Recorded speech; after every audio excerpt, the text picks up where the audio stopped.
Ahoy, mateys! Welcome to Podcasts of the Caribbean, a podcast covering the world of Pirates of the Caribbean, from the theme parks to the movies and everything in between. My name is Justin Helmer, and I will be your host on this voyage through the Caribbean. It'd be too late to alter course now, mateys. Hello, and welcome back to Podcasts of the Caribbean. Today, this is episode 32, and we are going to be finishing Pirates of the Caribbean Dead Men Tell No Tales / Salazar's Revenge today in this episode. So, if you haven't listened to the first three episodes I did covering Dead Men Tell No Tales, the first hour and a half of the movie, you can go back and listen to those episodes. But today, we should be finishing Dead Men Tell No Tales. So, if you remember last time, we left off right after Barbossa released the Black Pearl from the ship in a bottle. So, the Black Pearl is finally back on the seas where it belongs. Very awesome moment. I'm so happy it's finally back. And, of course, Jack the Monkey, who is stuck in the bottle, is now free. And now we have the iconic duo of Barbossa and Jack the Monkey back on his shoulder. So, very cool. But we left off right after that happened, and then Jack, Henry, and Carina were taken aboard the Black Pearl, and they're now pretty much prisoner because Barbossa is once again the captain of the Black Pearl. So Barbossa and the rest of his crew are pretty much in charge, and we see Jack. They tie Jack to the mast at the bow of the ship, and Jack's like, the only safe place is the land. Why are we going away from the land? Anyone? And then we see Henry and Carina are tied to the bell in at the stern of the ship behind the helm. And Carina says, "Captain, your map is incomplete. I can take us to the Trident if you only trust me. Did you not hear anything I just said?" And Barbossa, he's currently trying to find out where to go on this map in front of him. And he's like, so you be saying that star is pretending to be a map? And Murtaugh's like, sir, there is no island on any map to support what the woman is saying. And Henry says, Captain, you don't have to understand her. Just believe her. And we get a nice shot from the Black Pearl, and it goes over to a ship off in the distance, off in the fog, and we find out it's actually the British ship that's been following. Of course, they captured Gibbs and the rest of Jack's crew on the Dying Gull, and we had that great scene where Gibbs relinquishes captain to Scrum, and Scrum is the one who gets punished for being captain. So smart call on Gibbs' part, but they are all still prisoner on this ship, and this ship is now following the Black Pearl. So of course we see John Scarfield and his officers are on the ship, of course. Then we go down to the brig on that very ship, and we see Gibbs, Marty, and the rest of the crew trying to break out of their cell. And Gibbs, he's leaning on the back. He's like, if we had something sharp, I could pick that lock. And Marty's like, you're not going to find anything sharp in here. And Gibbs looks over to Scrum, who's currently being treated by Kremble, and Gibbs locks eyes on Scrum's very pointy toenail. I don't know how. Has he just never trimmed his toenails? It's really gross. But out of nowhere, Gibbs and the rest of the crew, they start holding down Scrum, and Gibbs is trying to pry Scrum's toenail off his toe. And Gibbs is like, keep still, you bilge-rat. And Scrum is screaming for his life right now. They're all holding him down. And Scrum just yells, I don't want to be captain, but please, I don't want to be captain anymore. Oh my god. I feel so bad for Scrum. He gets treated so poorly in this movie. But after that scene, we go back over to the Black Pearl. And Barbossa realizes that they're being followed not only by the British, but he actually sees the Silent Mary behind them. And after Barbossa realizes this, he releases Henry and Carina. So Mulroy's like, "Sir, you wouldn't allow a woman to steer your ship." And Barbossa says, "She will follow her star, or we'll all die together." So Mulroy, he relinquishes the helm, and Carina begins to navigate the Pearl to this island. We still don't know where it is, but of course the stars are going to lead to it. Then we go back over to the crew, who successfully escaped the brig and somehow snuck off the ship. We didn't see that part. We don't know how they actually got off the ship. But they're now in a rowboat sailing in the sea, and I love how Scrum, he looks over to Gibbs, and Gibbs looks over to Scrum, and he's like so angry with him. But Gibbs looks behind him, and he sees the Black Pearl, and he gets all excited. He's like, "The Black Pearl! She sails again!" And everyone starts cheering, and they begin to make their way toward the Black Pearl. So probably a great moment for Gibbs, too, for Gibbs to see the Black Pearl. That was probably a great moment for him. Then we go back over to the Black Pearl once again, and we have a good moment between Henry and Carina. So Henry is currently looking through a spyglass, and Carina's on the helm, of course. And Carina says, "This ship, those ghosts, there can be no logical explanation." And Henry's like, "The mists of the sea are real, Carina. I'm glad you can finally see you are wrong." And Carina's like, "Wrong? Perhaps I had some doubts." And Henry's like, "This is the worst apology I've ever heard." And Carina's like, "Apology? Why would I apologize?" And Henry's like, "Because we're sailing on a ship raised from a bottle. Where's your science in that?" And Carina's like, "Fine, then I will apologize." And Henry's like, "Go on then."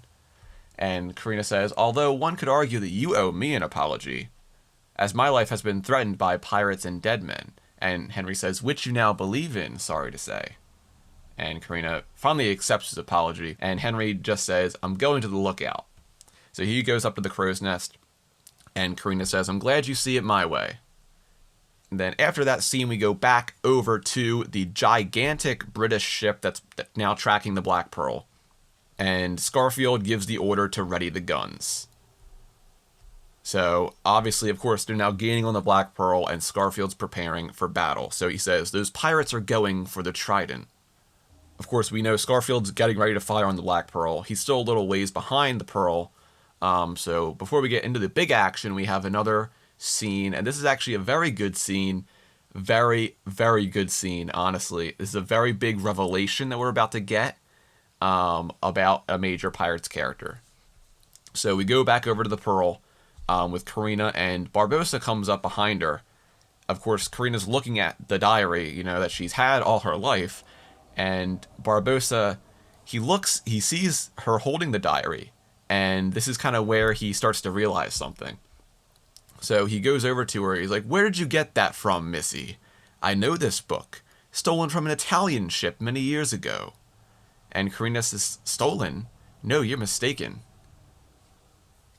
And Barbossa says, "There was a ruby on the cover I would not soon forget." And then, of course, we see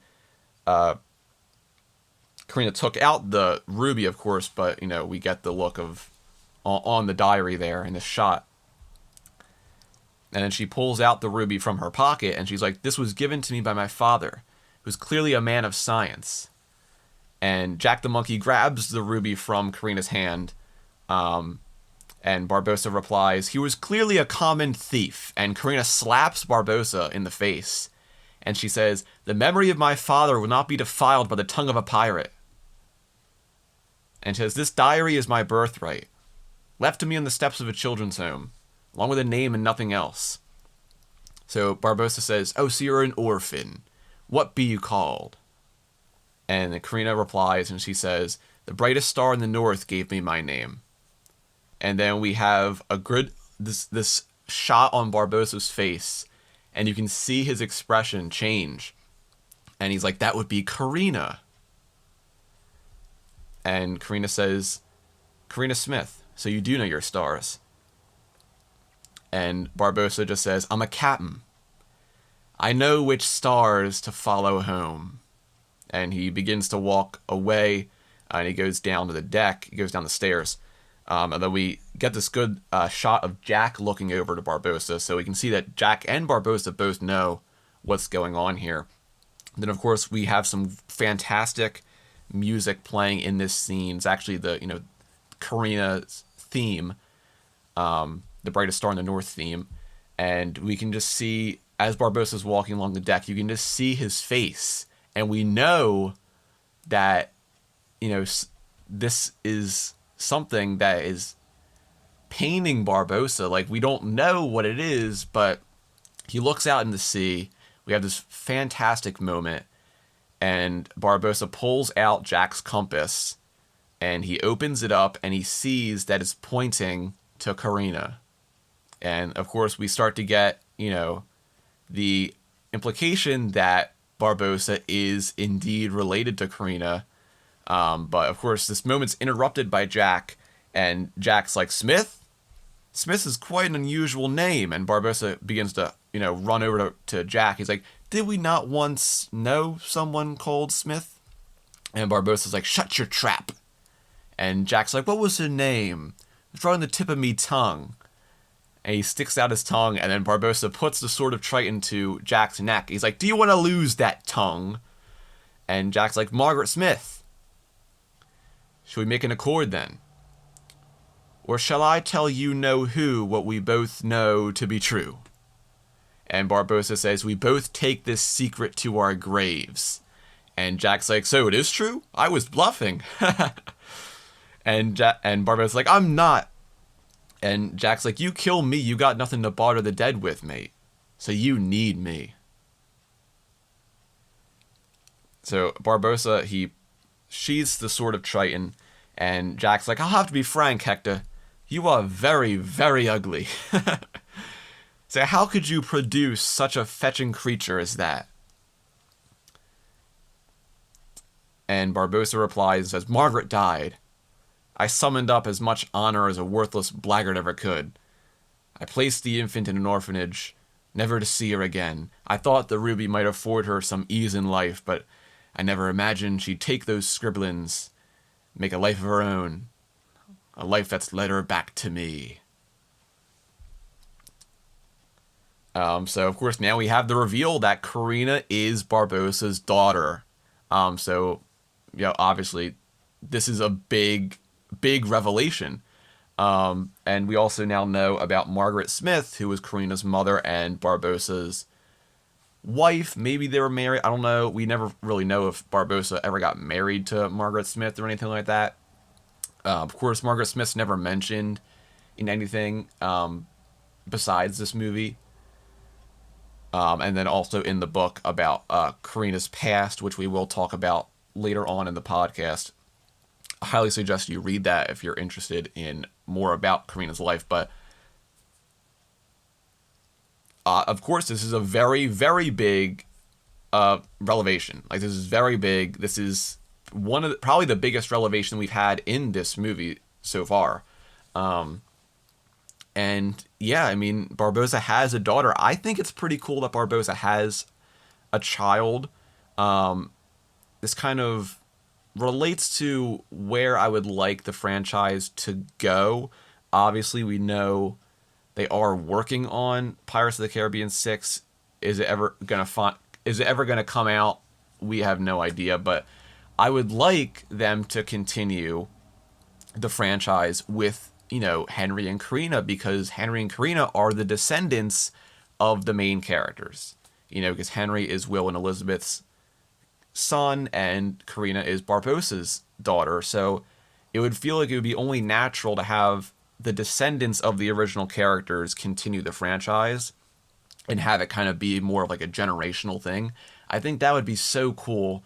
But of course, we have no idea what Pirates 6 is about or what anything that's being developed right now is about. We can only hope that Henry and Carina will come back and make their return. But I don't know, I think it's very cool because it feels like this, like a passing of the torch kind of moment in Pirates of the Caribbean, because all the original characters are getting older. Like Will and Elizabeth, they weren't in Pirates 4. Will is in this movie, but their time is kind of over. their story was over. Of course, Jack is still in this movie because, I mean, Jack Sparrow is the reason Pirates of the Caribbean even got all these movies in the first place. And of course, we still have Barbossa, but, it's kind of like the phasing out of the older characters and bringing in the new characters. So yeah, it really does feel like a passing of the torch moment now that we know that Carina is Barbossa's daughter. But yeah, let's move on from there. And Jack, he says this great line. He's like, "I'd say this puts me in a rather favorable position, Daddy." He calls Barbossa Daddy. And Barbossa's like, "Tell me what you want." And Jack's like, "I want me compass, 216 barrels of rum, and the monkey." And Barbossa's like, "You want Jack?" And Jack's like, "Dinner. I want to eat him. I want to eat that monkey for dinner." And Barbossa, actually Jack the monkey, puts like a handkerchief in Jack's mouth so he can't talk. And Barbossa's like, "No deal, Jack. A clever young woman such as that would never believe that a swine like me could ever be her blood. And the trident will be mine." And Barbossa walks away. We go up to Henry, who is in the crow's nest. And through his spyglass, he sees the British ship that is closing in on them. So he yells down, he yells out, "Redcoats!" And this gets, the crew of the Pearl's attention, and we see that Scarfield's ship is very close, and they're, of course, getting ready to fire the guns on the Pearl. So Scarfield yells, "Prepare to fire!" We can see that the British ship is now up on the starboard side of the Pearl. So the Pearl is in firing distance, so we do have the making of a battle coming up here. And Barbossa yells, "She comes starboard! We shall fight to the last. The Pearl will not be taken from me again." We go back over to Scarfield's ship, and he looks through a spyglass at the Pearl, and he says, "Only the British Empire will hold the power of the sea." And unfortunately for Scarfield, right behind him, we see the Silent Mary is going into its ship-eating pose, and unfortunately for Scarfield and his crew, the Silent Mary destroys the British ship, and it just clamps down, smashes, and the ship explodes, probably killing pretty much everyone on board. Scarfield's most definitely dead, so that's the end of Scarfield. And then we see, of course, Salazar and his crew are now gaining on the Pearl. So Barbossa yells, "Whatever happens, stay your course." So one threat turned into another threat. So the British were gone. Silent Mary destroyed that very quickly. And now we have the beginning of a great ship battle between the Black Pearl and the Silent Mary. And you see Jack is getting really riled up as he sees, of course, Salazar is closing in on him. And the Silent Mary, it comes up on the side of the Pearl, and it comes so close that it just smashes into the Pearl, smashes some of the cannons away, destroys the railing. And Salazar and his crew, they jump onto the Pearl. And Salazar says, "Jack Sparrow! Jack Sparrow! I've come with the butcher's bill." And Henry, he runs over to Jack. And I love how Jack screams, but he's like, "Oh," when he realizes that it's actually Henry. And Henry, he grabs a sword and starts trying to cut Jack free. And I love how Salazar, he walks up to Murtaugh, and he's like, "Where is he?" And we can see Mulroy is cowering behind Murtaugh, and Murtaugh points over to the bow where Jack was trapped. And Barbossa yells out, "Defend yourselves, men, to the death!" And of course, the battle begins, and Henry is still continuing to try to free Jack, and Jack's like, "Hurry up, man, what do you sharpen it with, butter?" And as Salazar reaches the spot where Jack was, we see that he has now been freed, and Jack swings over to the Silent Mary on a rope, and he swings over, and he doesn't grab on anything, he swings right back over, and he gets stuck on a cannon, one of the Silent Mary's cannons, and Salazar jumps over, and this is I love this scene specifically. It's a really cool fight, like Salazar and Jack on the cannons, like in between the ships. Like they could get crushed at any time. It's a really cool little fight. But Salazar says there's nowhere to hide, and he swings his sword at Jack. Jack jumps onto one of the Black Pearl's cannons, and we have this great like moment of them jumping between the cannons. They both jump back and forth. It's really, really cool little moment. And while the fight is raging, Gibbs, Marty, Scrum, Kremble, Bollard, and Pike, they all finally reach the Pearl. They come on deck, and they notice that everything is now in chaos. Gibbs, he pulls out his sword. He's like, let's be brave! Save the Pearl! We see Jack jump in between the cannons. At this point, honestly, Jack Sparrow, he is more like the Jack that we used to know in the other movies. Like, he's no longer kind of washed up like he was at the beginning of this movie. I think this part of the movie is where Jack actually really shines, especially in this fight. I think Jack does a lot of really cool and, very specifically Jack Sparrow-esque things in this fight specifically. I just love him jumping between the cannons and Salazar coming after him. It's a really, really cool moment. I love it. And of course, while everything is going to chaos, everyone's fighting on the deck of the Pearl. Carina is still trying to find out where this island is. So she's flipping through the pages of the diary. She's like, this has to be it. It has to be here. And then we see, we look up in the sky and we can see the Carina constellation. And it's pointing downward straight. So this, it shows us that we are close to wherever this destination is. And Barbossa yells out, find that land or we'll all die. And Carina's like, we're nearly there. It's here somewhere. And we go back to Jack and Salazar, who are on either of their cannons. Jack jumps onto one of the Pearl's cannons while Salazar jumps onto one of the Silent Mary's. And so the helmsman of the Silent Mary steers the ship away to the starboard side, and he steers it back. And then we have this great moment where Jack, he looks at the figurehead of the Silent Mary, and out of nowhere, the figurehead just comes to life. We have this big, giant, like, hulking, like, statue with a spear raised, and it lunges at Jack. And this is pretty crazy. I mean, there's this gigantic statue that is now in this fight. And it's weird how this statue, like no one on the deck of the Pearl was like, what is going on? There's no reaction of anyone on the Black Pearl. So, I mean, honestly, it's just another day in the life of Jack Sparrow, because he's seen so much supernatural stuff, but, like, it's honestly really crazy how this is gigantic, like, giant, chasing Jack down with a spear. Then Jack flips around, and Salazar's on his other side, and now he's kind of cornered by Salazar and the figurehead of the Mary. He falls off one of the cannons, and he falls on one of the Pearl's gun ports. The gun port breaks, and he falls down onto the cannon. He's like, ow! And he lands, unfortunately, right in front of one of the Silent Mary's cannons, and there is actually one of the Mary's crew. They're lighting the cannon, and it's right in front of Jack. And the Silent Mary comes closer to the Pearl and comes right up to Jack. And the cannon's literally like just an inch away from Jack's face.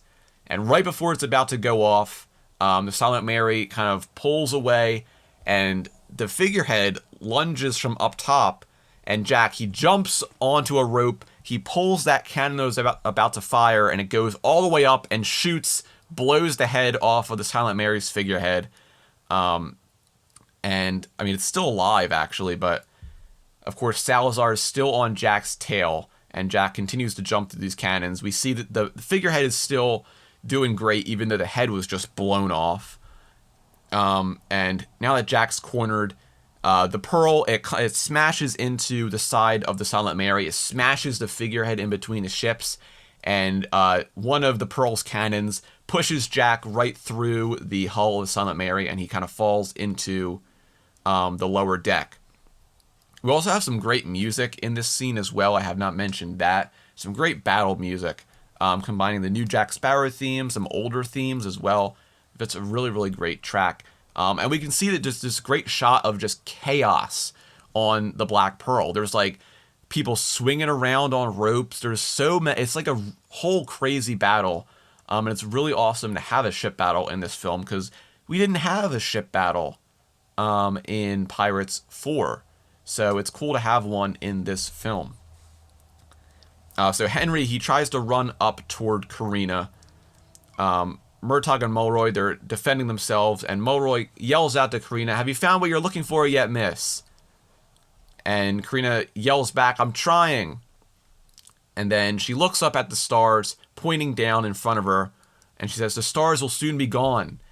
And then we see Barbossa, who is fighting for his life, and then he gets his arm slashed by one of Salazar's crew. And then we go back over to Jack, who is in the lower deck of the Silent Mary, sneaking around, and then out of nowhere, Salazar surprises him, and easily overpowers Jack with his sword. And this kind of goes back to something that was brought up in Curse of the Black Pearls, like deleted scenes, or actually in the commentary, the audio commentary with Ted Elliott and Terry Rossio for Curse of the Black Pearl. They mentioned, of course, the level of the sword fighters in the film. So Will is like the best sword fighter, and then like Barbossa would be under Will, and then like the worst sword fighter in the film is like Jack Sparrow. So I wonder if has Jack really gotten any better with his sword skills over time? Because we can see Salazar easily overpowers Jack. So I wonder how skilled Salazar is with the sword. We never find out, of course, but he easily overpowers Jack.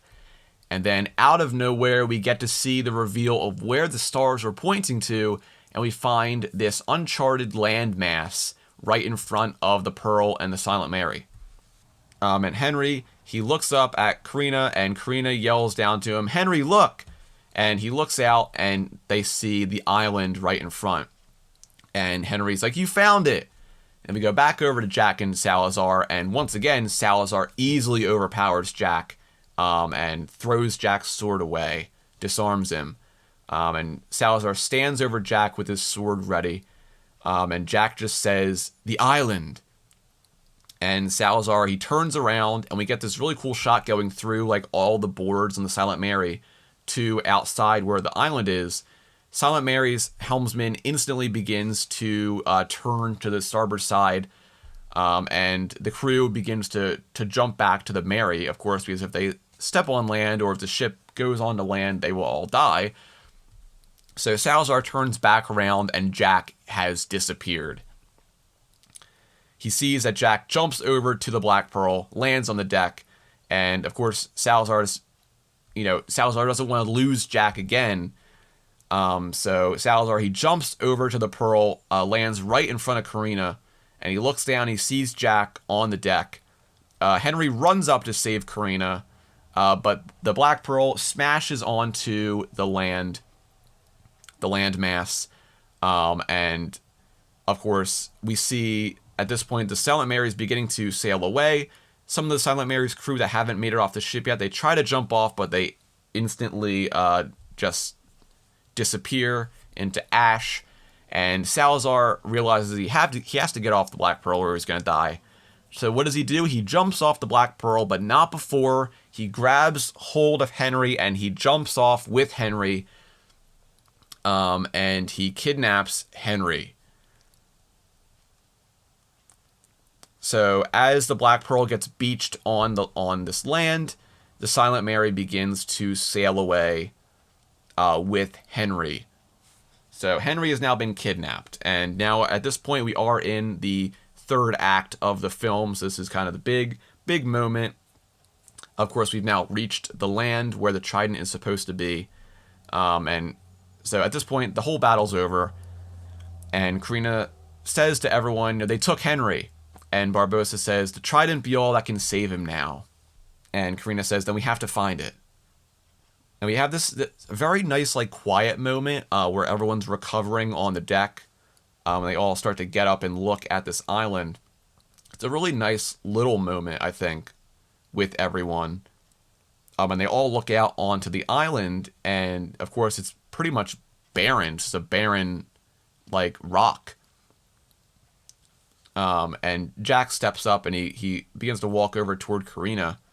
And Carina's like, where is it? It has to be here. And then we get this great shot of the sun beginning to rise on the horizon.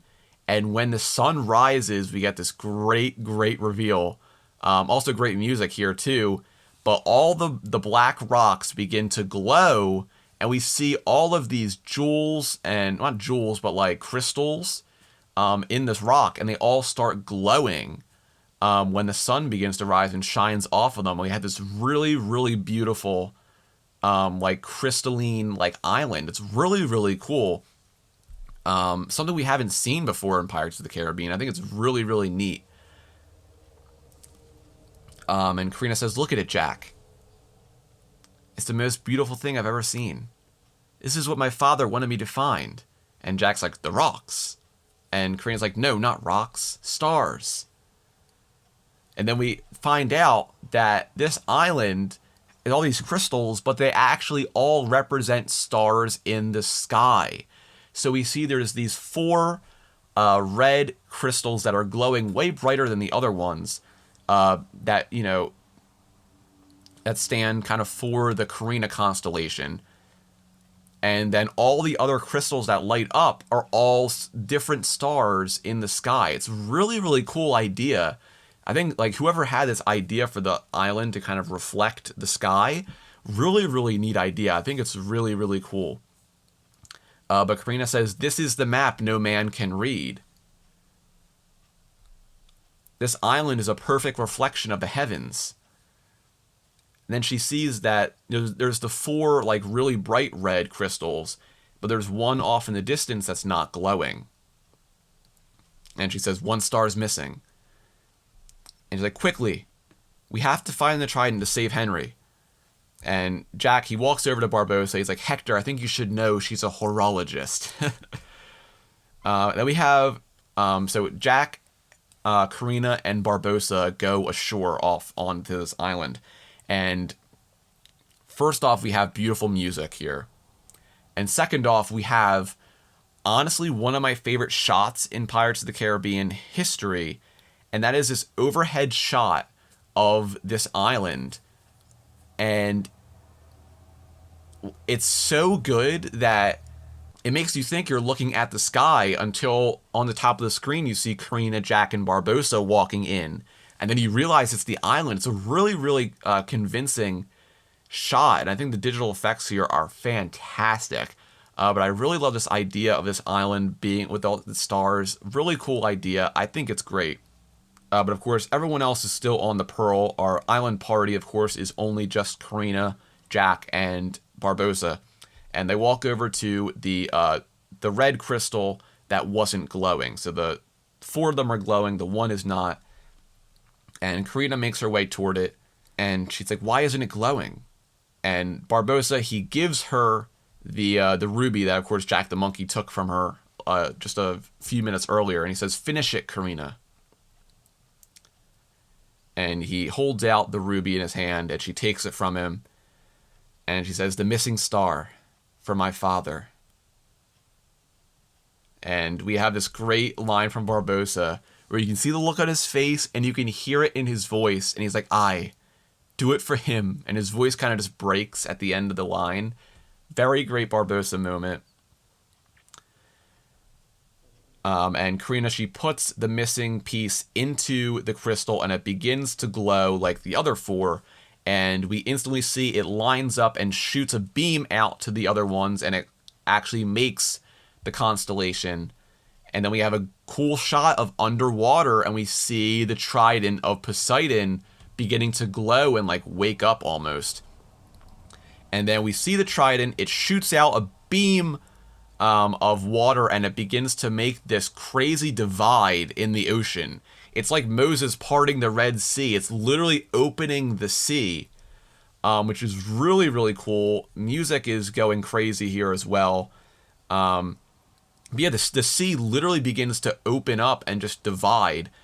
We have a really cool shot of the waves kind of crashing into the Black Pearl, and the whole crew is looking at this. But this is really cool. Like, we've never seen something like this in Pirates of the Caribbean either. Of course, like, thinking of like big like oceanic events. Like, we've had the Maelstrom, but having like a part in the sea, that's very cool. And I wonder how far it goes out. Like, how far does it part the sea? Is there like an ending to it? Like, we don't see if there's an ending, because like the one end is at the island. Like, where is the other end? Does it just go on? It just parts the entire ocean? Like, I'm interested to know like where it stops parting. But as it opens up, Jack and Carina fall into this abyss and leave Barbossa up top as the divide opens up and kind of begins to stabilize in its kind of opened form. And Jack and Carina, they both fall to the bottom of the sea. They're actually on the sea floor. And Carina stands up. Her diary drops out onto the ground as she looks up and sees everything. And we have this great reveal of Poseidon's tomb, which is what this is called. It's really, really cool environment. And we can just see like this, the parted sea just goes on. Like, we don't see it end. There's like, you can see like rocks jutting out of the water. There's like shipwrecks, and you can see like masts and beams poking out of the water. There's sea creatures, swimming on the sides. It's a really, really, really cool environment. I think it's one of the most unique environments we've ever had in a Pirates of the Caribbean movie. And this is one of the things I really love about this movie. It has a lot of really unique stuff that we don't see in other Pirates films. And I think that's one of the biggest strengths this movie has. It has a lot of unique stuff with astrology, and stuff with Poseidon's tomb and underwater and all this stuff. It has a lot of really unique things that we never touched upon in the other films, and I think that makes this film unique in that sense. But Jack, he realizes Carina dropped her diary, and he grabs it and puts it in his vest pocket. And that'll come back later. Make sure you remember that. But Jack and Carina, they go out, and Jack says the words, Poseidon's tomb.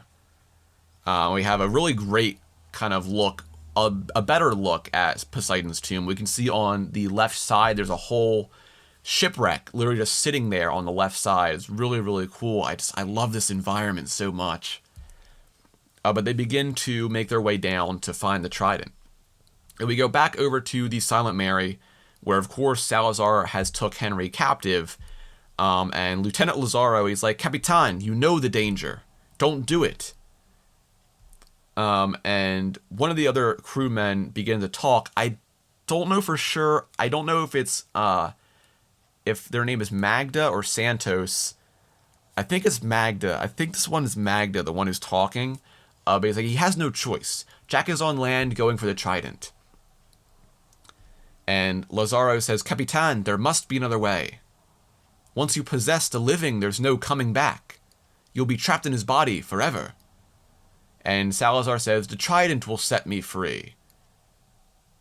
And so, before we go on, we get the reveal that one of Salazar's powers is that he can possess people, which is interesting because this was never touched upon before. It's just something that kind of comes out of nowhere. And how does he know the Trident will set him free? I guess since it would be like a curse that it would set him free. It just kind of comes out of nowhere. It feels like it's something that they put in. They're like, what can we do to get Salazar down there because he can't step on land, right? So they're probably like, how do we solve this issue that Salazar can't step on land, but he has to go on land to get the Trident? They're like, oh, let's just make up the fact that he can actually possess people, and he can just possess Henry. I wonder if that's what happened, because it comes out of like left field. Salazar being able to possess people. It's very interesting. I mean, it's a cool concept. It's a very cool concept that, of course, we haven't seen like people getting possessed in Pirates films before. So it is a neat concept, but it just comes out of nowhere. Like, where does Salazar get this power from? How does he know he has this power? That's always the stuff that like really interests me. Like, how do people who are cursed find out what they can do, with them being cursed? But Salazar says, time to kill a sparrow. and he begins to possess Henry. And it's weird how like the kind of like the black flakes kind of like go onto Henry. I guess that's how he possesses him. I don't know. It's very, very weird. But anyway, we go back over to Poseidon's tomb, and we have this cool shot of the ocean kind of spilling down, and we see Jack and Carina down there traversing. And then they stop in their tracks, and they look up, and they see the Trident of Poseidon. And Carina says, "Look, Jack, there it is." And Jack says, "The Trident." And let's talk about the Trident's design here, too. I think the Trident's design is very cool. Of course, when you think of Poseidon, or when you think of a trident, you think of just, the basic, like just a basic trident. Or like, when you look at different adaptations of Poseidon, or like Triton, or people like that, like people who like wield tridents, like different like mermaids or different sea creatures like that, it's usually a very like normal, just three-pronged trident. Not very interesting or unique. But I love what they did with the trident here and how they designed the trident. I think it looks really, really cool, and it's really, really unique.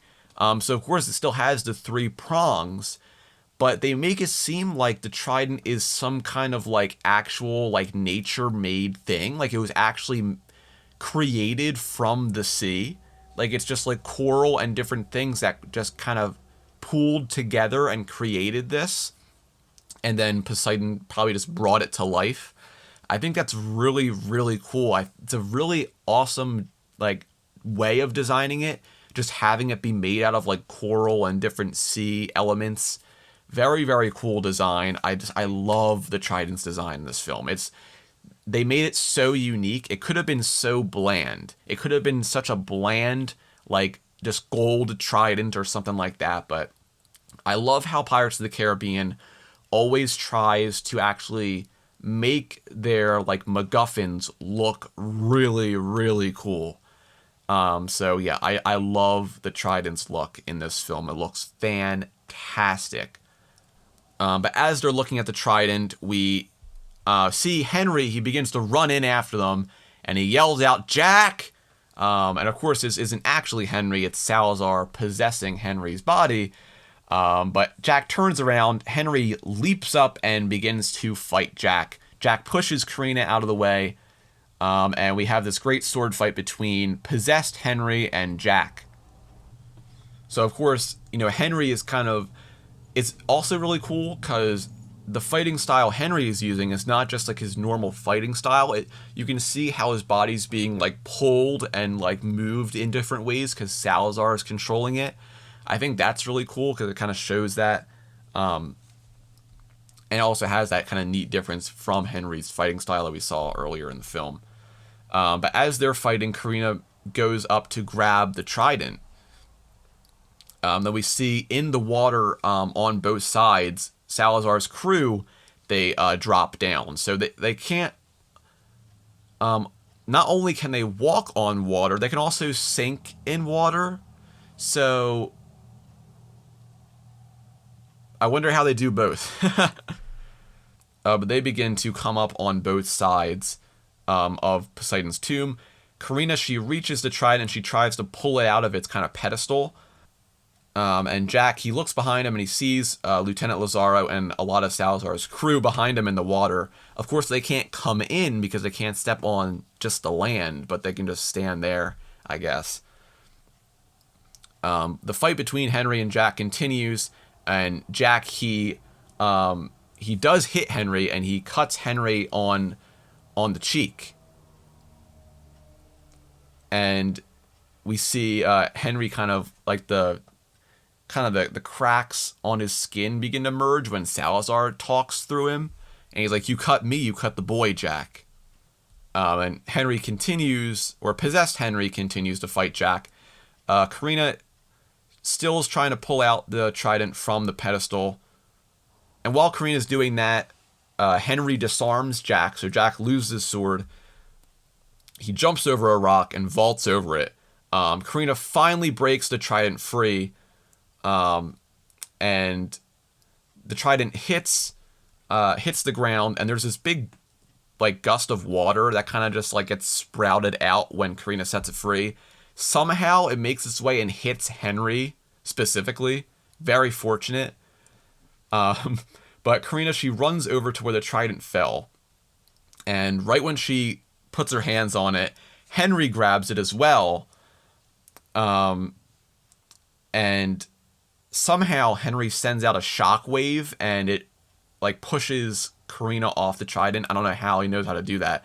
But once Henry / Salazar grabs the trident, he slams it into the ground and it kind of emits a pulse. And this is when Salazar, he sheds Henry's body and Henry falls limp to the ground. And Salazar, now wielding the trident, can actually step on land. So Jackie kind of cowers behind this rock and looks up, and he sees Salazar emerge from behind the trident. And Salazar just says, "Hola, Sparrow." And then we get this cool scene of Salazar testing out like what the trident can do. So he kind of like can use it to swing water around and stuff like that. But he kind of sends this gust of water hurtling toward Jack, and it sends him back, and he slams into a rock. Carina, she runs over to Henry's limp body. Of course, Henry is still alive. Thankfully, he's not actually dead, but he is unconscious. But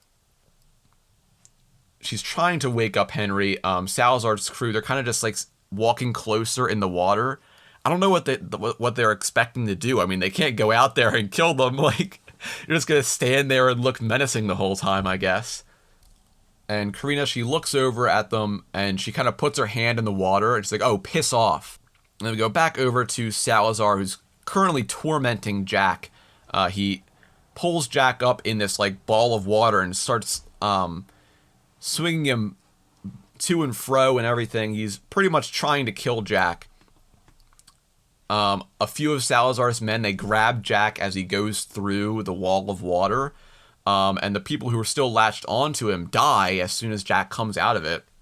So Henry, he wakes up finally and he just says, "The power of the sea." And Carina's like, "What?" And Henry's like, "The power of the sea." And Carina's like, "To release the power of the sea, all must divide." And Salazar, he finally lets Jack go and Jack falls to the ground. And we go back over to Henry and Carina's like, "If the trident holds all the power," and then Henry says, "then every curse is held inside." So they make that revelation that all the curses are held inside the trident. And the whole, to break the power of the sea, all must divide, they have to break the trident to release the curses. So we go over to Jack and Salazar again. Jack is recovering from being tossed around. And he says, "As I told you before, surrender to me now, and I'll let you live." And Salazar says, "You want me to surrender?" And Jackie puts his hat on. He says, "Maybe." And Salazar says, "This is where the tale ends." And he grabs the trident and he impales Jack in the heart. And this is a moment where when I was watching this movie for the first time and this happened, my mouth went agape and I was in shock. I was like, there is no way that this is happening right now. Of course, everyone who's seen the movie, we know what happens, but Salazar impales Jack with the trident into his heart and he rams him against a rock. And of course, you know, if you're seeing this movie for the first time, you're like, "Oh my God, Jack's about to die." But then we have a really great Jack Sparrow moment where Jack, he smiles at Salazar with his iconic Jack Sparrow smile. And then we see that Carina's diary is protecting him from the trident going through. So then Henry says, "Divide." And, you know, Jack calls for him to help as Salazar, he tries to thrust it in further to actually kill Jack. And Henry's like, "Divide, break." And Carina's like, "Break the trident and you'll break every curse at sea." And Henry, he runs over, he pulls out his sword, and right before Salazar is able to finally kill Jack, Henry jumps up and he smashes the trident to pieces with his sword. the Trident just falls apart, and it unleashes this shock wave across the ocean, probably goes around the entire world, probably. Salazar, he grabs onto this rock and like gasps for air. Same thing with his crew. They start gasping for air in the water. And then we get this cool shot of, we can see Salazar actually beginning to heal. And Salazar's crew, they emerge from the water and they are human again. And then we see, of course, Salazar, all his wounds are healing and he's turning back to normal. And we can see that all curses have indeed been broken. As Henry says, all curses are broken. So Salazar and his crew, they begin to celebrate, of course. The curse is finally broken and they are free and mortal again. But since the Trident was broken, the Poseidon's tomb begins to close in. So the two walls of water on both sides, they begin to close in slowly. So we can tell that we're almost out of time and we have to escape this place as soon as possible. And Salazar yells out, "We are flesh and blood!" And as they're all celebrating, they realize the water's closing in on them. And then we have music starts up and starts going crazy again. This is one of my favorite tracks from this film, titled Treasure, for a reason we'll get to in a second. But we see the Black Pearl is sailing right on the edge of this, of Poseidon's tomb. And we can see that the chasm stretches out all the way onto the horizon. So it must just go until it's like interrupted by land or something. Like, that's pretty crazy. But we see the Black Pearl sailing right on the edge here, and the anchor of the Pearl comes swinging down into the chasm, and we see someone's holding on to it, and it's none other than our man, Hector Barbossa, doing a fantastic hero moment. And Jackie calls out, "The Pearl! My Pearl!" And they all begin to run over to this high point where they can clamber onto the anchor. And Barbossa yells out, "Move fast!"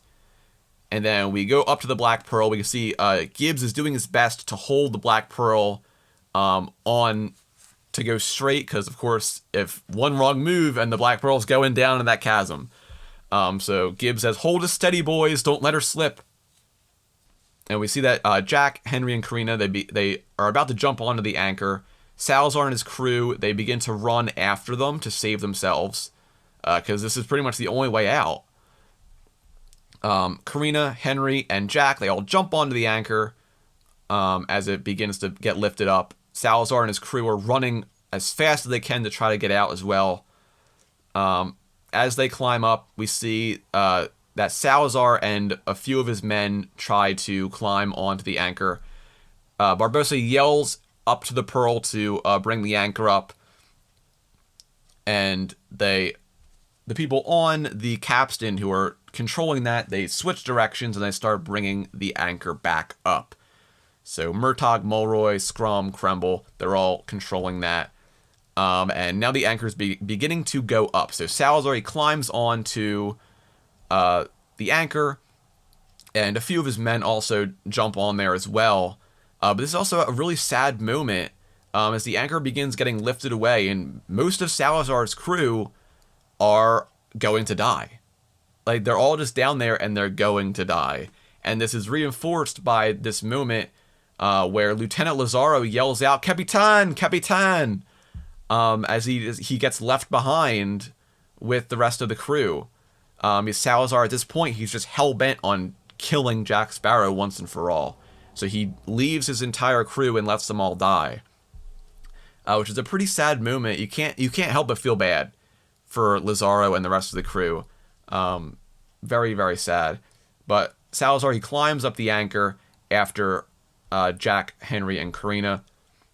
And as they climb, the anchor smashes into one of the rocks that is jutting out from the wall of water, and the force breaks one of it ripples all the way up to the capstan, and Scrum's post that he's using breaks, and with the loss of force, the anchor goes back down and it starts going down again. They finally get it to stop, and the jolt of it stopping sends Carina falling down. She loses her grip and she falls down, but Barbossa thankfully grabs her by the arm. And this is where we're about to have another very, very important Pirates of the Caribbean moment. A franchise-altering moment. So Barbossa yells out, "I've gotcha!" And Carina, she grabs onto the chain again. And then we get this reveal. While Carina is hanging there, holding onto Barbossa's arm, Barbossa, on his arm, through his exposed sleeve, Carina sees a tattoo of the Carina constellation. So this is Carina finally realizing that Barbossa is her father. So Carina asks him, she's like, "Who am I to you?" And Barbossa just replies, "Treasure." And now the realization hits Carina, and he tells her to hold on to the chain. And this is where we have one of the saddest Pirates of the Caribbean moments of all time, but also one of the most heroic Pirates of the Caribbean moments of all time. Of course, we see Salazar is coming up, and he's like right behind Carina with his sword drawn. Barbossa tells Carina to hold on, and Jack from up above, he yells out, "Hector!" And Jack, he grabs Henry's sword, and he drops the sword down. And what does Barbossa do but the most heroic thing any father could do? And that's save his daughter's life. And as the sword plummets, Barbossa, he leaps off the chain and grabs the sword. And Barbossa begins to plummet down as we have this very emotional music playing. And we see Carina, she looks at Barbossa as he's falling. They share this look. You can just see the look on Barbossa's face. Like, it's, oh my God. When this was happening in the theater, I was about to cry. I am not joking. I was about to cry. I was like, you cannot tell me this is happening right now. But Barbossa, he begins to plummet down, and he stabs the sword into Salazar's back, and Salazar and Barbossa begin to fall down into the abyss below. And Salazar, as he falls, he knocks off some of the crew members that managed to grab onto the anchor as well. We see Salazar also hits his head on the anchor as well. So he's definitely dead before he even hits the water. But of course, this is Barbossa's sacrifice. And Barbossa, he plummets down into the crushing waves below, as we have one last look from him and Carina looking down at him before Barbossa disappears into the waves. And once again, Captain Hector Barbossa has died. This is his second death, but I feel like this death is way more permanent than the first one. Of course, there's no one to bring him back at this point.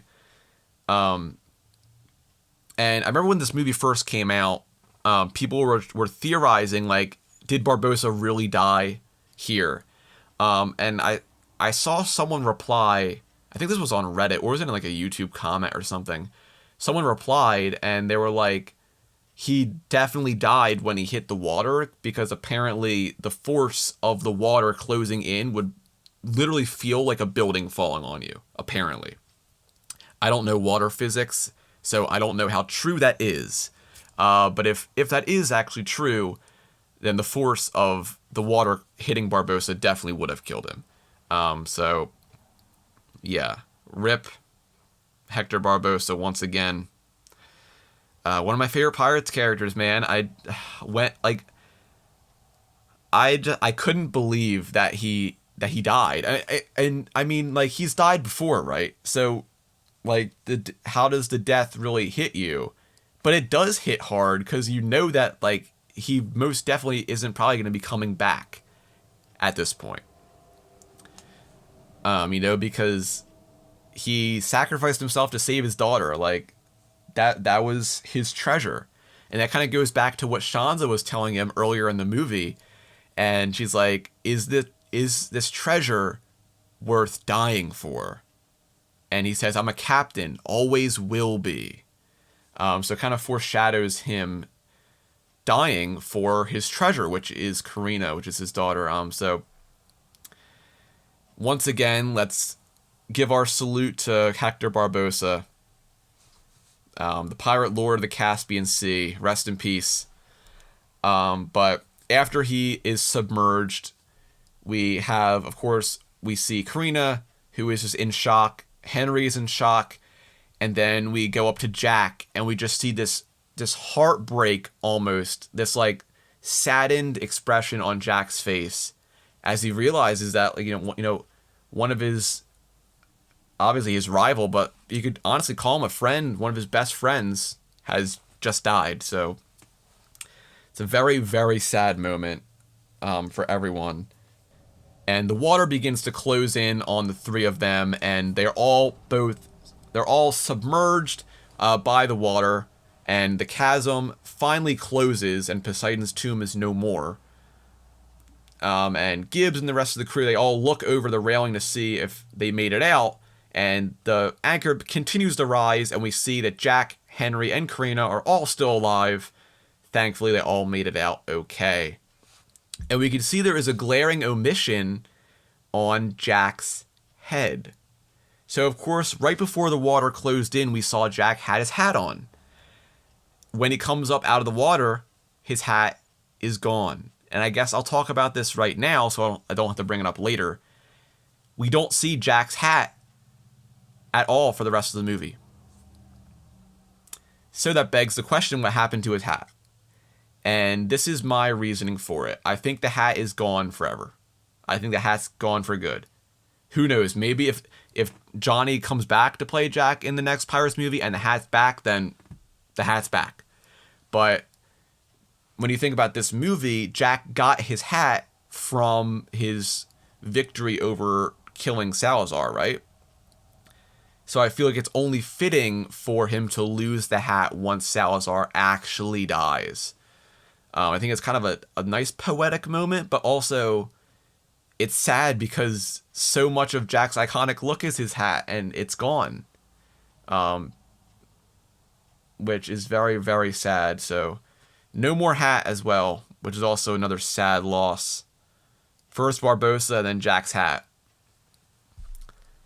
But everyone begins to cheer as, of course, they're all okay. Besides Barbossa, of course. They're all pulled onto the ship. And then we have a great solemn moment and a great respectful salute to Barbossa, where Jack, he looks down in the water and he just says, "Pirate's life, Hector." And then we have a look at Jack the Monkey, and Jack the Monkey's so sad. It breaks my heart. And then we have this really, really great solemn moment where everyone pays their respects to Barbossa. So Murtagh and Mulroy, they take their hats off. Everyone takes their hats off. We see Gibbs, and we see this Gibbs is just like lost for words as he puts his hand over his heart. Even Jack the Monkey puts his paw over his heart. It's a really, really touching moment. But Carina, of course, doesn't really know what to do now because she finally found her father, and now he's dead. So she's kind of lost at this point. And Jack, he kind of taps Henry on the arm with Carina's diary, and he gives it to him. And Henry walks over to Carina, and he's like, "Are you all right?" And Carina says, "I don't know. For a moment I had everything, Henry. Now it's all gone again." And Henry says, "It's not all gone, Miss Smith." And he gives her back the diary. And she looks at the cover, and then we have a fantastic moment. I love this moment so much. And she looks up at Henry and she says, "Barbossa. My name is Barbossa." So, it's such a good moment. It just makes me so happy. I was like I was going crazy when this happened when I was first watching this movie because like it's such a cool moment because now we have the two descendants of the original cast and like it just makes me so happy. I don't know. I'm just so happy. And of course, after this very happy moment, you can already tell by my voice. I'm shaking. We're getting to probably one of my, if not my favorite scene in all Pirates of the Caribbean history, which is coming up in just a minute of screen time. But we're about to hit the ending of the film. So as the Pearl sails off into the sunset, it transitions into the lighthouse. So the Turner family lighthouse. We're back. And the music that's playing in this scene it's not the One Day at World's End Will Elizabeth theme. It's actually the Pirates 1 and 2 Will and Elizabeth theme, which I feel like gets very unappreciated. I love this theme. I don't think I've ever talked about this before, but it's so underrated. And I mean, obviously, One Day is better. Like that whole suite is so much better. And that's what people talk about when they talk about the Will and Elizabeth love theme. But people forget about this love theme from Pirates 1 and 2 that Will and Elizabeth had, because the now iconic love theme for them wasn't developed until At World's End. So in Pirates 1 and 2, you have this original love theme, which of course it plays all throughout Curse of Black Pearl in the Will and Elizabeth moments, and of course triumphantly when they kiss at the end of Curse of Black Pearl. And I've always loved this theme. It gives me a lot of nostalgia, especially. But from that music playing, you can tell what's going to happen very soon. But we're back on land, back on Jamaica, of course. If you remember from the first episode, the Turners have established their home on Jamaica. I believe just east of Port Royal, if I can remember the map in the beginning of the movie. So Port Royal is pretty close by. It's kind of maybe like a carriage ride down a road or something, kind of close, which makes sense because how would they get all food and supplies and stuff? So very strategic placement from Elizabeth, definitely. And if you remember from the first Dead Men Tell No Tales episode, I said I would love to see like a home renovation show of Elizabeth with like 1-year-old Henry Turner just like fixing up this lighthouse by herself. That would be like the best. But of course, back on Jamaica, we see this lighthouse and we see Henry and Carina walking out to the cliffside here. And it's sunset. I think it probably the next day or a few days later. It's not specified, but they're all nice and clean now. And they both stand there and they wait. And Henry breaks the silence. He's like, maybe Jack was right. And Carina says, about what? And Henry says, the unscratchable itch. And he goes to kiss Carina, and Carina slaps him. And he's like, what did you do that for? And Carina's like, just checking you is truly you, that you're not still a ghost. And he says, it's me. And Carina's like, then I was... And Henry finishes for her, and he's like, wrong. And Carina says, slightly in error. Although... And Henry interrupts her, and they both kiss for the first time. So very, very cool. I love them. The Descendants. And no, not the Disney Descendants Disney Channel thing. No, the Pirates Descendants. But they share their first kiss, which is very cool. And Henry says, apology accepted. And he hears something off in the distance. And he pulls out his spyglass and he takes a look and he wants to see what it is. And we see it is the Flying Dutchman, uncursed.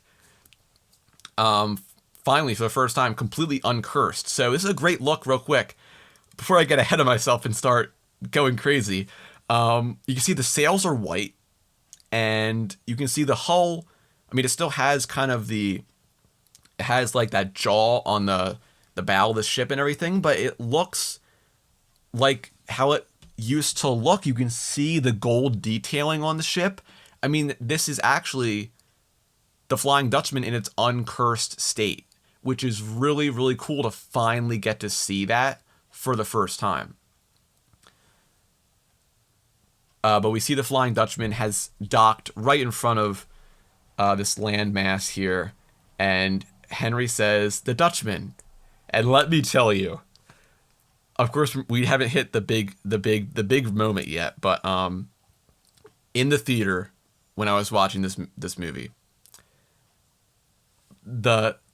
I was like literally jumping out of my seat in this moment, because like this is something that I never thought would happen in my life. I never thought I'd see this happen. But it's crazy. I did talk about this on the first Dead Men Tell No Tales episode as well, how Dead Men Tell No Tales came out on May 26, 2017 in the US. And At World's End came out on May 25th, 2007. So the time between the release of At World's End and Dead Men Tell No Tales was 10 whole years and 1 day.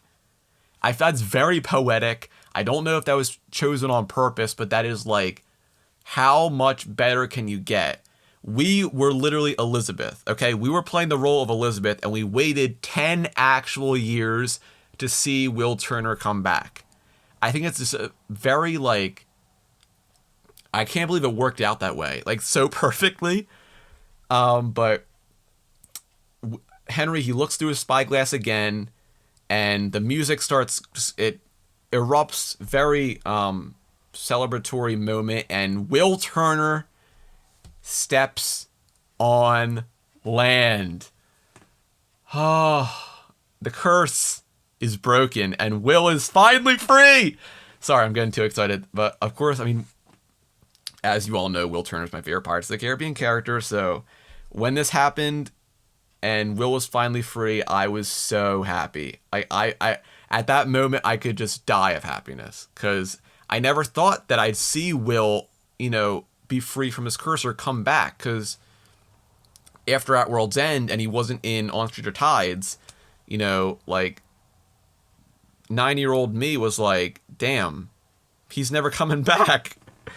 But then, of course, we got him back in this movie. I'm just so grateful.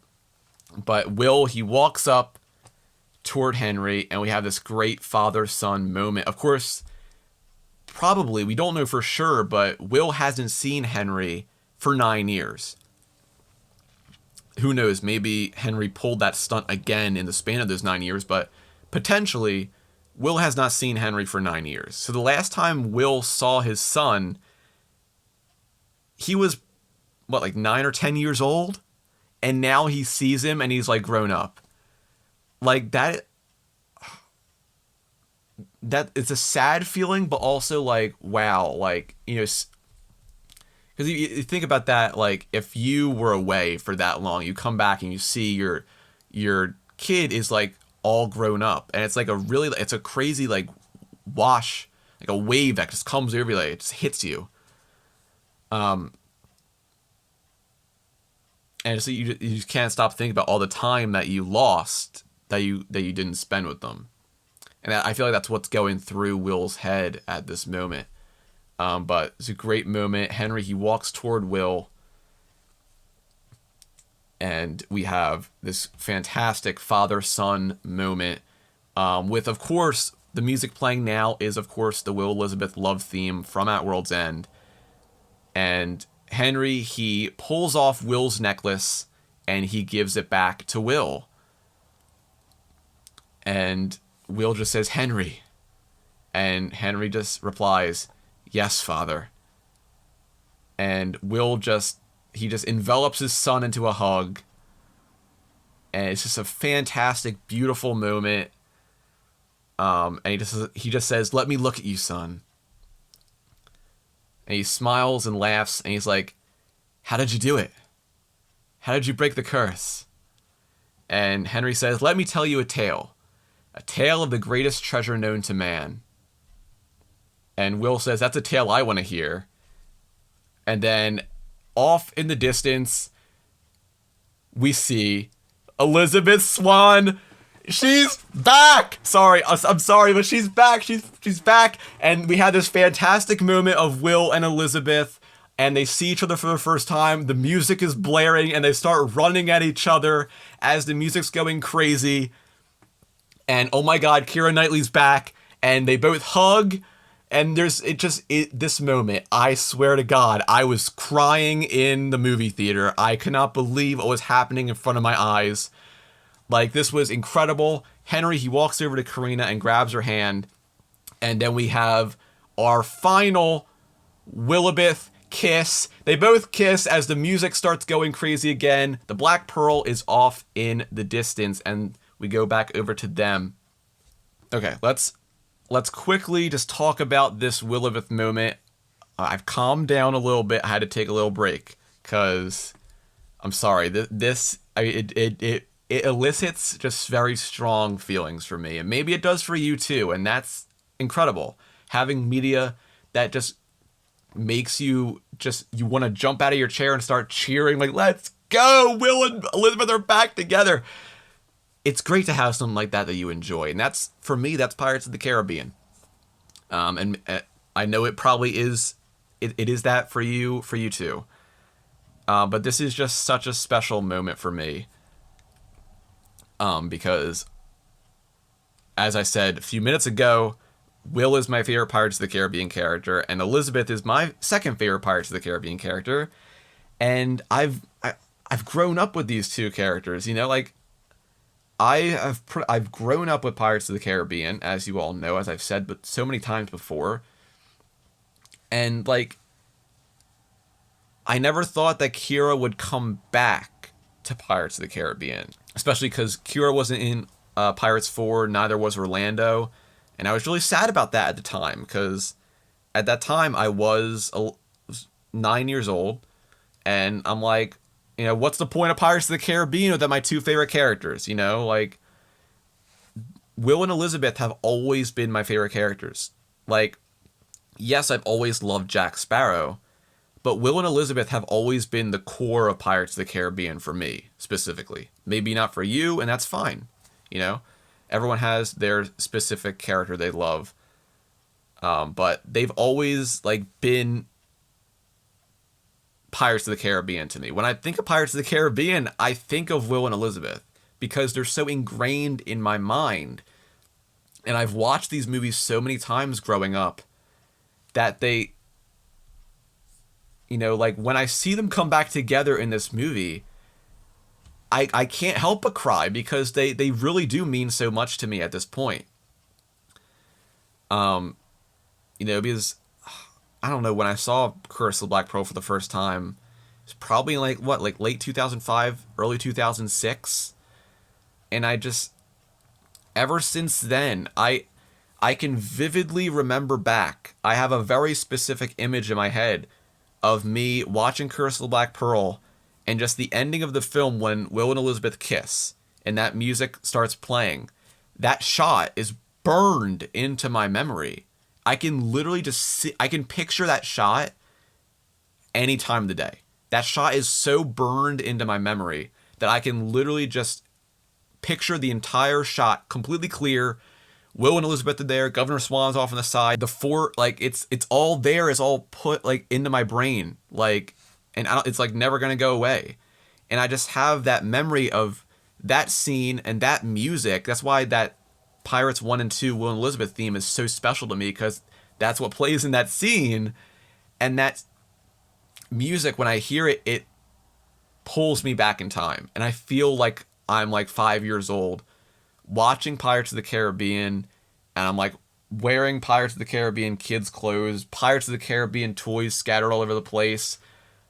Like, I've said this so many times before, but, like, you know, like, when I was a kid, I lived and breathed Pirates of the Caribbean. Like, if you will see any picture of me as a kid, I'm probably always wearing a Pirates of the Caribbean shirt. These movies have meant so much to me over the course of my life. And to go back to the actual thing we're talking about, I'm getting distracted, but, like, to see Will and Elizabeth come back and to see them reunite and Will's curse is finally broken and they can finally spend their life together, I can't help but just cry. Because it really does mean so much to me to see them back together. It really does feel like I've grown up, because now seeing them in this older state of their lives, and me as I'm currently 21, it really does make me feel like, damn, I have grown up. Like I don't know, it just means a lot to me, and this scene is very, very special to me. Let's quickly talk about Elizabeth, because of course Elizabeth is back, and this is a very amazing moment to have Elizabeth back. And of course Kira came back for this film for a one-day shoot. So they shot these scenes for one day when Kira was available. And there is a really great behind-the-scenes photo of Kira, Orlando, and Jerry Bruckheimer talking. And it's the only photo, it's the only evidence, only behind-the-scenes evidence that I've seen of this day on set, when they filmed this scene and then also the end credit scene, which will probably lead nowhere. But that photo, it also means a lot to me, because like my two favorite actors of all time, they're back together, and yeah. Anyway, enough rambling about Will and Elizabeth and Kira and Orlando. Yeah, it's a beautiful, beautiful moment. Will's curse is finally broken. They can finally have a happy ending. And we go over to the Black Pearl, which is off in the distance, and we see Jack is looking through a telescope at Will and Elizabeth reuniting. And he sees them kissing. And Jack's like, what a truly revolting sight. And Gibbs yells out, "Make way! Captain Jack Sparrow on deck!" And Jack says, "Indeed!" And we have, very triumphant music playing here. This is just a fantastic ending, not just for this movie, but for the franchise overall. If we don't get another Pirates of the Caribbean movie, this ending is satisfying enough for me. And I'll talk a bit more about that in a second. But, everyone lines up. They all salute Jack. But Jack runs up to the helm, and he's like, "Oh, Master Gibbs." And Gibbs says, "The ship is yours, Captain." And Jack says, "Thank you." And it's kind of like a parallel to the end of Curse of the Black Pearl, where he puts his hands on the helm of the Pearl, beginning to sail off. It's a great parallel to that. But he stands there.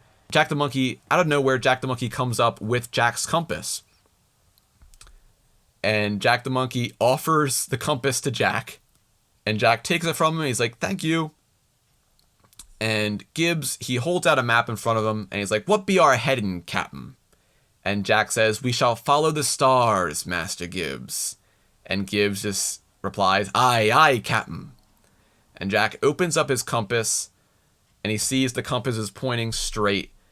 And he just says, "I've a rendezvous beyond my beloved horizon." And Jack the Monkey jumps onto Jack Sparrow's shoulder. And then we just have this moment, a beautiful, beautiful ending moment to Pirates of the Caribbean as we know it so far. And the Black Pearl, with Jack Sparrow as captain once again, sails off into the sunset. And that is the end of Pirates of the Caribbean, Dead Men Tell No Tales. So, as I said, I'll talk about it a little bit more now. If we don't ever get another Pirates movie, or if the next one is like a spin-off or whatever, this ending is... I'm fine with this ending. Will and Elizabeth have their happy ending. Henry and Carina are together. And Jack has the Black Pearl again, and he sails off into the sunset. What possible better ending could you get for a franchise? All the main characters, their arcs have resolved, and they all have a happy ending. So if we don't ever get, of course I would love another Pirates movie, but if we don't ever get one, this ending is so perfect. And if this is how the franchise does end, and we never get another Pirates of the Caribbean movie that continues with these characters, this is perfect in my eyes. So, of course, Pirates of the Caribbean, Dead Men Tell No Tales, directed by Joachim Ronning and Espen Sandberg. That is it. That's the end of Pirates 5. Of course, there is an end credit scene in this film, just like there always is in every Pirates film. And this one is the most interesting of the end credit scenes, I think, because it's something that is probably not going to lead anywhere. So don't get your hopes up. Don't get excited for it, because it probably won't lead anywhere. But anyway, this end credit scene is very cool for one reason, and that is we get to see Will and Elizabeth sleeping in bed together, finally being able to enjoy each other's company. So I love that Kira also did this scene as well. Just any more footage with Will and Elizabeth, just give it to me. But Will is asleep in bed, and he hears footsteps as the storm ravages the outside world. And he hears footsteps outside the door.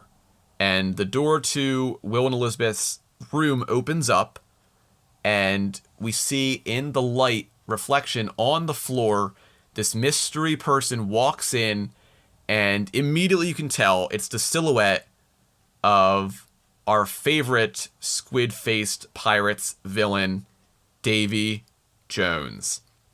And Davy Jones walks over to Will, and Will wakes up with the lightning flash. We see Davy Jones' crab claw, and we realize it was all a nightmare.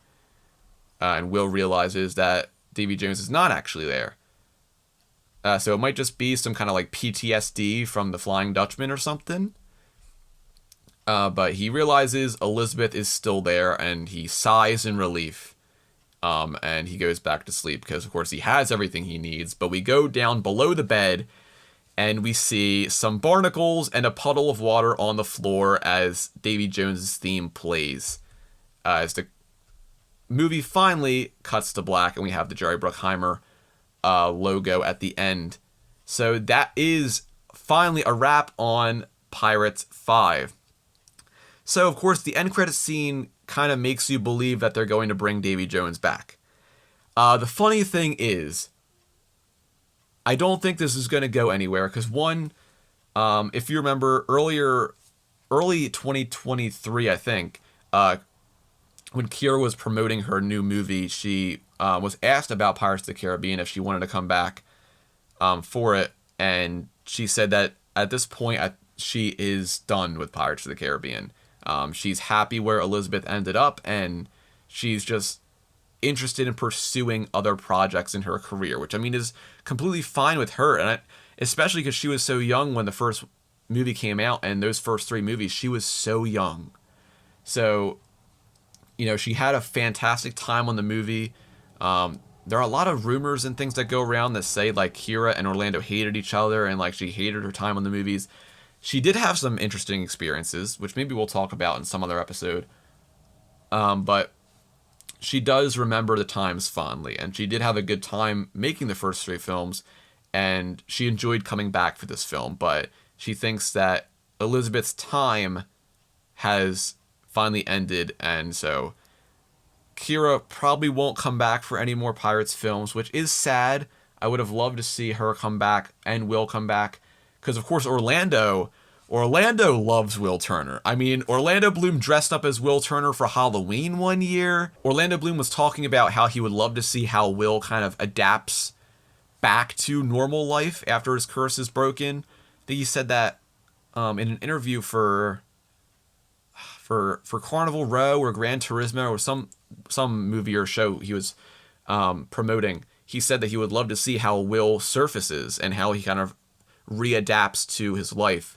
So Orlando, he seems like he would love to come back, which is awesome. I would love more Will Turner.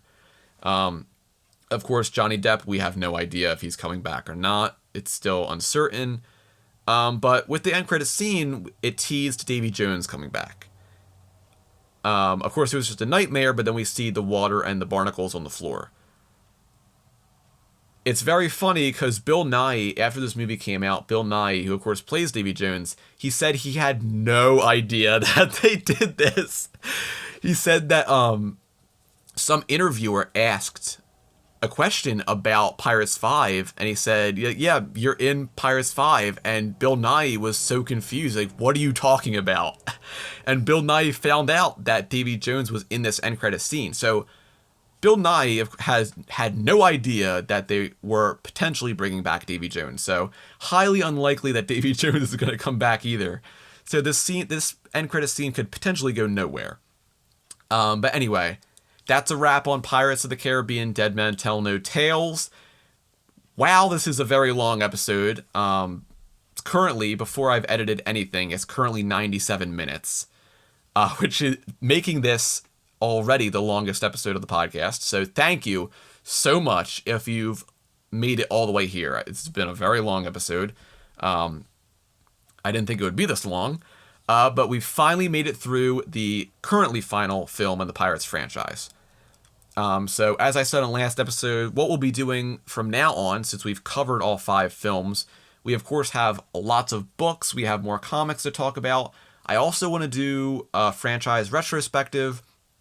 I don't know how soon that will come out. I need to plan it and script it out and everything, but I also want to do like analyses episodes on like different characters, like an episode about Jack Sparrow and his life, and like Will and his life, and like parallels and things and stuff, and maybe talk about Pirates of the Caribbean myths that actually are real and their real world connections and stuff.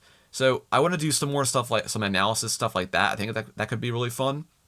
But of course we have a lot more Pirates official material to cover as well, like books and games and stuff, which we'll be covering soon. So thank you so much for listening to this episode. I know it's been a long one. If you're still here listening, thank you for listening all the way through. It really means a lot to me. Thank you for sticking with me through my crazy outbursts, especially in this episode at the very end with the Will and Elizabeth scene. I was just getting so excited. So thank you so much. If you've left a rating or review on this podcast anywhere you listen, thank you so much. It really means the world to me that people listen and love this podcast. It's still very crazy to think about. And if you haven't left a rating or review, please consider doing so. It really does help the podcast out in many, many ways. And it helps more people find this podcast. And if there's more Pirates of the Caribbean fans out there, they could be looking for a podcast just like this. So you could help them find this podcast. So even if you don't, thank you for listening. Your listening is enough for me, truly. So I'll see you on the next episode. I'm not sure what the next episode's going to be yet. I guess it'll be a mystery. But next episode, we'll be doing something. Of course, it'll be Pirates of the Caribbean themed, of course. So I hope to see you there. I'll announce on my social medias what the episode will be when it's planned out. So stay tuned to the Instagram or Twitter /X or anything like that. I'll post what the episode will be on there. So stay tuned. We'll be back soon with more episodes. But thank you so much for listening. I'll see you in the next episode. Take care.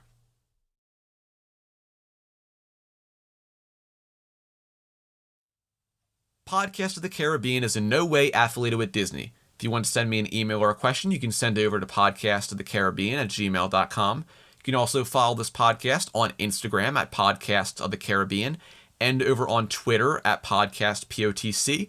I post fun content, trivia over there. Make sure to go check them out. And be sure to always keep a weather eye on the horizon. And always remember, dead men tell no tales.